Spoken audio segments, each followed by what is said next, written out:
हाय दोस्तों। अपस्टॉक्स जो कि एक स्टॉक ब्रोकर है, इन्होंने कुछ पॉलिसीज इंप्लीमेंट करी हैं जिससे अपस्टॉक्स के क्लाइंट्स और अपस्टॉक्स के पार्टनर्स दोनों ही नाखुश हैं।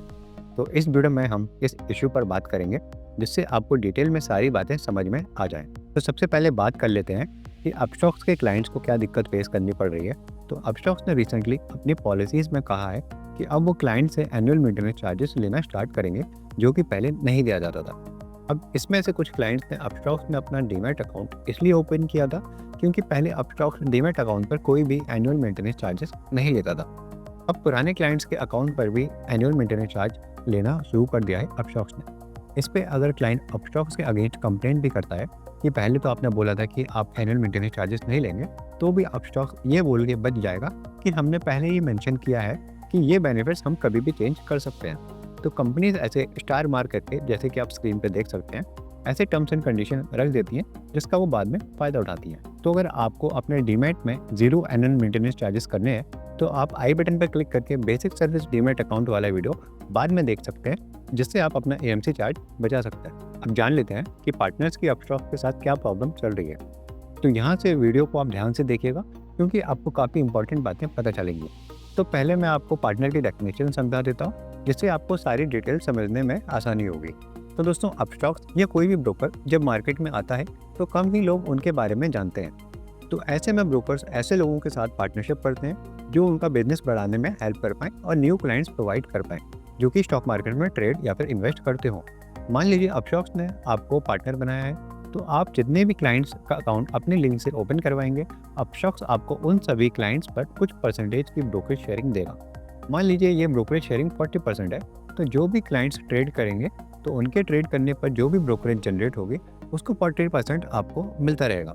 एग्जाम्पल के तौर पे अगर आपका कोई क्लाइंट है अमन, जिनका आपने अकाउंट ओपन करवाया है अपने लिंक से। अब अमन स्टॉक मार्केट में ट्रेड करते हैं और 100 रुपीज़ की ब्रोकरेज जनरेट करते हैं। तो इस 100 रुपीज़ में से 40% जो कि बनता है 40 रुपीज़, वो अपस्टॉक्स की तरफ से दे दिया जाएगा क्योंकि आप अपस्टॉक्स के पार्टनर हैं और आपने अपने लिंक से अमन का डीमैट अकाउंट ओपन करवाया है। यहाँ पर एक बात ध्यान दीजिए, अगर अमन बिना आपका लिंक यूज़ करे डायरेक्ट अपस्टॉक्स में अकाउंट ओपन करते हैं, तब भी अमन को 100 रुपीज़ जो उन्होंने ब्रोकरेज जनरेट करी थी उतने ही पे करने पड़ते। कहने का मतलब है कि क्लाइंट से कोई भी एक्स्ट्रा अमाउंट नहीं लिया जाता है अगर वो पार्टनर के लिंक से अकाउंट ओपन करते हैं तो। और ये ब्रोकरेज तब तक शेयर करी जाती है जब तक क्लाइंट ब्रोकरेज जनरेट करता रहता है अपने अकाउंट पे। तो हम जान लेते हैं कि इश्यू कहाँ आ रहा है। तो अपस्टॉक्स ने काफ़ी सारे पार्टनर्स बनाए थे और उनको बोला था कि उनको लाइफ टाइम ब्रोकरेज शेयरिंग मिलेगी जब तक क्लाइंट ब्रोकरेज जनरेट करेगा। लेकिन एनएसई ने 2 अगस्त 2024 को एक सर्कुलर निकाला कि स्टॉक ब्रोकर सिर्फ उन्हीं लोगों को ब्रोकरेज शेयरिंग देगा जो ऑथराइज पर्सन एनएसई और बीएसई में रजिस्ट्रेशन करवाएंगे। तो इसके लिए अपस्टॉक्स ने अपने नॉर्मल पार्टनर्स को बोला कि आप ऑथराइज पार्टनर बन जाइए तो आपको ब्रोकरेज शेयरिंग की इनकम कंटिन्यू मिलती रहेगी। अब यहाँ पे अगर आप ऑथराइज पर्सन बन रहे हैं, एनएसई और बीएसई में रजिस्ट्रेशन करवा रहे हैं, तो यहाँ पे कुछ चार्जेस होते हैं। तो मान लीजिए आपके क्लाइंट अगर इक्विटी मार्केट में ट्रेड करते हैं और आपको इक्विटी मार्केट की ब्रोकरेज जनरेट हो रही है और वो ब्रोकरेज अगर आपको चाहिए 40% की, तो उसके लिए आपको रजिस्ट्रेशन करवाना पड़ेगा इक्विटी मार्केट का। और मान लीजिए आपके कोई क्लाइंट है, वो फ्यूचर्स एंड ऑप्शंस में ब्रोकरेज जनरेट करते हैं, तो अगर आपको फ्यूचर्स एंड ऑप्शंस की ब्रोकरेज चाहिए तो आपको एफएनओ वाला जो सेगमेंट है उसका रजिस्ट्रेशन भी करवाना पड़ेगा। और कमोडिटी में भी अगर आप क्लाइंट ट्रेड करते हैं, वहाँ पे भी अगर आपको ब्रोकरेज शेयरिंग चाहिए तो आपको कमोडिटी के भी सेगमेंट का एक्टिवेशन चार्ज देना पड़ेगा। तो हर जो सेगमेंट होता है, हर सेगमेंट का चार्ज 5,900 है। तो टोटल मिला के ये जो एनएसई का चार्ज निकल के आ रहा है, अगर टोटल सेगमेंट में हम रजिस्ट्रेशन करवाते हैं तो 17,700 का अमाउंट यहाँ पे निकल के आता है। तो ये चार्ज तो सिर्फ एनएसई का है। बीएसई का भी ऐसे ही सिमिलर चार्ज होता है जो कि ऑथराइज पर्सन बनने के लिए हमको देना पड़ता है। अब यहाँ पे अगर आप as an authorise person exchange के साथ, जैसे कि एनएसई और बीएसई के साथ रजिस्ट्रेशन कर रहे हैं, तो यहाँ पे एक कंडीशन होती है कि आप सिर्फ एक ही ब्रोकर के साथ ऑथराइज पर्सन बन सकते हैं। इसका मतलब है कि अगर आप अपस्टॉक्स के साथ ऑथराइज पर्सन हैं तो आप दूसरे ब्रोकर जैसे ज़ीरोधा या फिर फायर्स, आप इनमें अपना ऑथराइज पर्सन नहीं बन सकते। आप सिर्फ एक ही पर्सन के पास ऑथराइज पर्सन बन सकते हैं। अब इस रूल से क्या है कि जो ऑथराइज पर्सन है वो सिर्फ एक ही ब्रोकर के ऊपर पूरी की पूरी तरह से डिपेंडेंट होते हैं और उनके ऊपर पूरी उनकी फाइनेंशियल डिपेंडेंसी होती है। तो अगस्त 2024 में जो सर्कुलर आया, तो उस सर्कुलर के बाद जनवरी में एनएसई ने फिर से सर्कुलर निकाला कि जो हमने पहले अगस्त में सर्कुलर निकाला था वो अभी करंटली हम होल्ड पर रख रहे हैं। तो इससे जो ऑथराइज पर्सन नहीं बने थे पहले, उनको भी कंटिन्यूस ब्रोकरेज शेयरिंग मिलना स्टार्ट हो गई। लेकिन कुछ पार्टनर्स ऐसे थे जिन्होंने जो रजिस्ट्रेशन चार्जेस है वो पे करके ऑथराइज पर्सन बन गए, और कुछ पार्टनर्स ऐसे थे जिनने रजिस्ट्रेशन चार्जेस पे तो करे थे लेकिन उनका प्रोसेस अभी पेंडिंग स्टेट में था। तो यहाँ पे दोस्तों मेन दिक्कत कहाँ पे आई?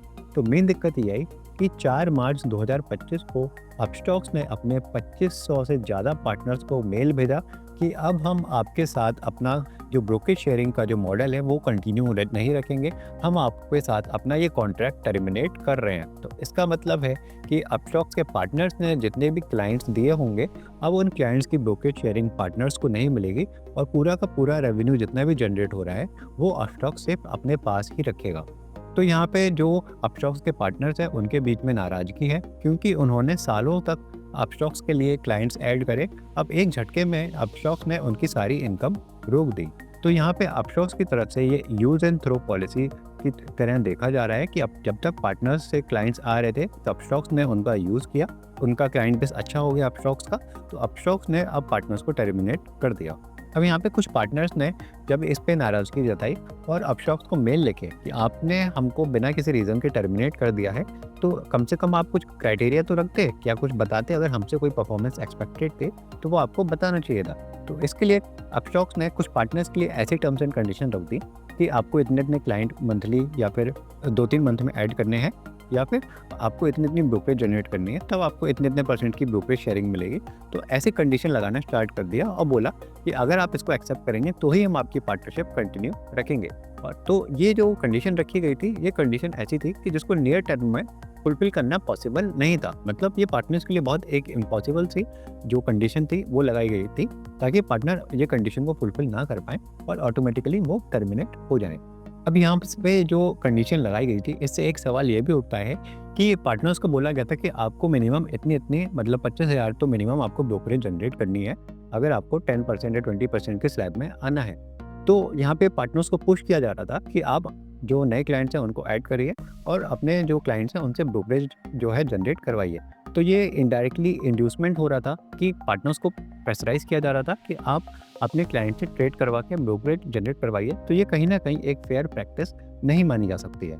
तो इस टर्मिनेशन पर जो अपस्टॉक्स ने टर्मिनेट किया हुआ है, इस पर काफ़ी पार्टनर्स ने सेबी के पास मेल लिखे, एनएससी के पास मेल लिखे, अपस्टॉक्स को मेल लिखे, लेकिन यहाँ पे कोई भी एक्शन नहीं लिया गया। अब सेबी जो कि एक स्टॉक मार्केट का रेगुलेटर है, सारी पावर्स उसके पास होती हैं, लेकिन यहाँ पे सेबी की तरफ से भी कोई सेटिस्फैक्टरी रिस्पॉन्स देखने को नहीं मिल रहा है, क्योंकि यहाँ पे एपी के राइट्स के लिए उनके लिए कोई भी यहाँ पे रूल नहीं है। तो ब्रोकर्स इस रूल का फ़ायदा उठा के कि वो कभी भी टर्मिनेट कर सकते हैं, वो फ़ायदा उठा रहे हैं और एपीस को टर्मिनेट कर रहे हैं, जिससे एपीस का जो सालों का जो हार्डवर्क है वो वेस्ट जा रहा है। अब यहाँ पे देखिए, पार्टनर्स ने रजिस्ट्रेशन चार्जेस पे करे हैं एनएससी को, और हर साल एनुअल मीटिंग चार्जेस भी पे करना पड़ता है। तो जब इतने सारे चार्जेस हम पे कर रहे हैं ऑथराइज पार्टनर्स, तो उसके लिए कोई भी प्रोटेक्शन होनी चाहिए, लेकिन यहाँ पे कोई भी प्रोटेक्शन एपीस के लिए नहीं है। तो इसी के लिए सारे जो एपीस हैं वो अपनी वॉइसेस रेज कर रहे हैं और अपस्टॉक्स से रिक्वेस्ट कर रहे हैं जो टर्मिनेशन है वो उसको वापस ले लें। अब यहाँ पे कुछ पार्टनर्स के साथ गलत ऐसे हुआ है कि उन्होंने रजिस्ट्रेशन चार्जेस तो पे कर दिए हैं, लेकिन अपस्टॉक्स ने उनका बैकग्राउंड वेरिफिकेशन ही नहीं कराया है, या फिर कराया भी है पर तब भी उसके बाद उनको जो ऑथराइज पर्सन का जो रजिस्ट्रेशन नंबर होता है वो प्रोवाइड नहीं किया है, और साथ में मार्च में उनको भी टर्मिनेट कर दिया है। तो ये तो उन पार्टनर्स के लिए और ज़्यादा अनफेयर हो गया जिन्होंने रजिस्ट्रेशन चार्जेस पे कर दिए, लेकिन उनका प्रोसेस पेंडिंग था और उनको भी टर्मिनेट कर दिया। और अपस्टॉक्स अब उन जो पार्टनर्स का रजिस्ट्रेशन चार्जेस थे जो एक्सचेंज के पास जाते हैं, तो अभी तो एक्सचेंज के पास नहीं गए होंगे क्योंकि वो एपी रजिस्ट्रेशन नहीं हुआ है, लेकिन अपस्टॉक्स अब उस अमाउंट को भी रिफंड करने से मना कर रहा है। तो यहाँ पे सवाल खड़ा उठ के ये आ रहा है कि आप ना तो क्लाइंट्स के बारे में सोच रहे हैं, ना ही आप ऑथराइज पर्सन के बारे में सोच रहे हैं। तो यहाँ पे आप कैसी फेयर पॉलिसीज़ को इम्प्लीमेंट, जो आप कहते हैं कि आप रतन टाटा बैड आपका जो ब्रोकरेज फर्म है, तो जब अब तक रतन टाटा सर थे तब तक तो आप अच्छे से चले, लेकिन अब जब सर नहीं हैं तब आपके जो मोरल प्रैक्टिसेस हैं या फिर फेयर डिसीजंस हैं वो दिखाई नहीं दे रहे हैं। तो अगर ऐसे ही चलता रहेगा तो ब्रोकर्स अपनी पावर्स को मिसयूज़ करते रहेंगे। जब तक उनका काम चलेगा तब तक एपीस को ऑनबोर्ड कराएंगे, और जब उनका काम निकल जाएगा तो ऑथराइज पर्सन के जो क्लाइंट्स पर उनको ब्रोकरेज शेयरिंग देनी पड़ती थी वो ना देने के लिए वो लोग ऑथराइज पर्सन को टर्मिनेट कर दिया करेंगे। तो ऐसी जो सडन पॉलिसीज अपस्टॉक्स लेके आया हुआ है, इसकी वजह से अपस्टॉक्स पर काफ़ी नेगेटिव इम्पैक्ट पड़ते हुए दिखाई दे रहा है, क्योंकि यहाँ पे अपस्टॉक की इमेज जो है ख़राब होती हुई दिखाई दे रही है। आपकी क्या राय है? क्या आपके साथ भी ऐसा कुछ हुआ है? तो आप यहाँ पे नीचे कमेंट सेक्शन में मेंशन करके बता सकते हैं। तो चलिए मिलते हैं अगली वीडियो में, तब तक के लिए गुड बाय।